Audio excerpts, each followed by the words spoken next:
Deputy speaker कौमी assembly के इंतखाब का मामला, शाहिदा अख्तर अली, मुर्तज़ा जावेद अब्बासी और आगा हसन बलोच ने कागजात नामजदगी हासिल कर लिए। डिप्टी स्पीकर के इंतखाब के लिए आज शेड्यूल जारी होने का इम्कान है। डिप्टी स्पीकर कौमी असम्बली के इंतखाब का ये मरहला है जो कि आन पहुंचा है, जिसके लिए शाहिदा अख्तर अली, मुर्तज़ा जावेद अब्बासी और आगा हसन बलोच ने कागजात नामजदगी हासिल कर लिए हैं। मजीद जानेंगे हमारे नुमाइंदे यासिर मलिक से। यासिर, बताइएगा, अब तक 3 नाम सामने आए हैं जिन्होंने कागजात नामजदगी हासिल किए।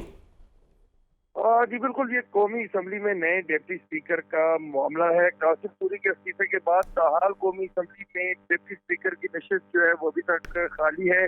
कौमी असम्बली सेक्रेटेरिएट की जानिब से अभी तक कोई शेड्यूल भी जो है वो जारी नहीं हुआ। कौमी असम्बली सेक्रेटेरिएट ने नए डिप्टी स्पीकर के लिए जल्द शेड्यूल जारी करने का भी अदिया दे दिया है।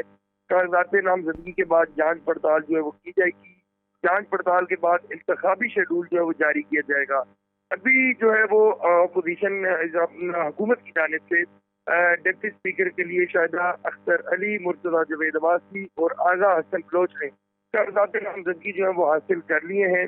और कौमी असम्बली सेक्रेटेरिएट का कहना है कि कौमी असम्बली के जो डिप्टी स्पीकर का इंतखाब के लिए शेड्यूल जो है वो आज ही जारी होने का इम्कान भी है।